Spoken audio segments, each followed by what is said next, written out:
നമസ്കാരം. Food corporation of ഇന്ത്യയുടെ ഗോഡൌണുകൾ വഴി സംഭരിച്ചുകൊണ്ട് പൊതുവിപണി വിൽപ്പന പദ്ധതി വഴി സംസ്ഥാനങ്ങളിൽ വിതരണം ചെയ്യുന്ന അരിയുടെ വിതരണം കേന്ദ്രം നേരിട്ട് ഏറ്റെടുക്കും എന്ന തരത്തിലുള്ള റിപ്പോർട്ടുകൾ പുറത്തു വന്നിരിക്കുന്നു. ഈ അരി സംസ്ഥാന ഏജൻസികൾക്ക് നൽകേണ്ടതില്ല എന്നുള്ള തീരുമാനം കേരളം എതിർക്കാനൊരുങ്ങുകയാണ്.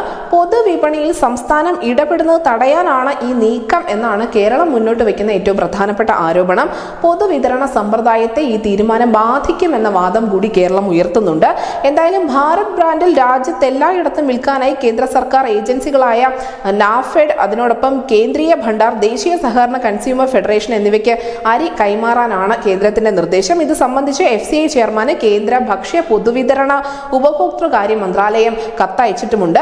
FCI ഗോഡൌണുകളിൽ സംഭരിക്കുന്ന അരിക്ക് കേന്ദ്രം ടെൻഡർ ക്ഷണിക്കുമ്പോൾ സപ്ലൈകോ അടക്കം ടെൻഡറിൽ പങ്കെടുത്ത് അരി നേടുമായിരുന്നു. ഓരോ മാസവും ഇത് നടക്കുന്നുമുണ്ടായിരുന്നു. ഈ ഒരു പതിവിനാണ് ഇപ്പോൾ മാറ്റം വരാൻ പോകുന്നത്.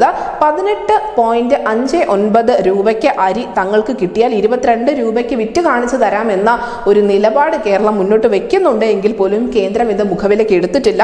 ജനുവരി 18 അയച്ച കത്തനുസരിച്ച് ആദ്യഘട്ടത്തിൽ 2.5 ലക്ഷം ടൺ അരിയാണ് ഈ ഏജൻസികൾക്ക് കൈമാറിയിട്ടുള്ളത്. ഇതനുസരിച്ച് തന്നെയാണ് കേരളത്തിൽ അടക്കം ഭാരത് ബ്രാൻഡ് അരി വിതരണം ചെയ്യാനൊരുങ്ങുന്നത്. FCI ഗോഡൌൺ വഴി സംഭരിച്ച് കേരളത്തിൽ വിതരണം ചെയ്തിരുന്ന സപ്ലൈകോയെ ഇത് വലിയ പ്രതിസന്ധിയിലേക്ക് തള്ളിവിടുമെന്ന കാര്യത്തിൽ ഒരു തർക്കവുമില്ല.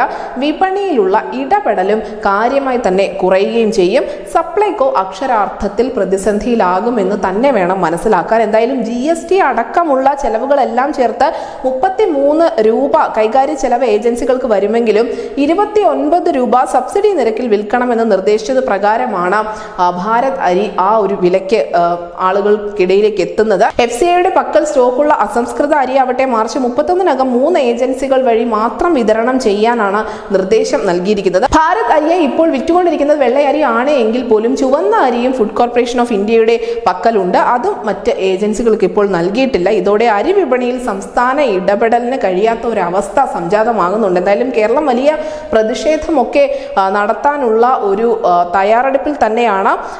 ഈ കേന്ദ്രത്തിൽ നിന്നും കിട്ടുന്ന അരി അത് കേരളം വിറ്റുകൊള്ളാം, അല്ലെങ്കിൽ കേന്ദ്രത്തിന്റെ ബ്രാൻഡിംഗ് ആണ് കേരളത്തിന്റെ പ്രശ്നം എന്നുള്ളത് പലതവണ പുറത്തു വന്ന വിവരവുമാണ്. എന്തായാലും ഏറ്റവും ഒടുവിൽ വലിയ ഒരു പ്രതിസന്ധിയിൽ തന്നെയാണ് ഇപ്പോൾ കേരളം വന്നുവിട്ടിരിക്കുന്നത്. News desk, news day Malayalam.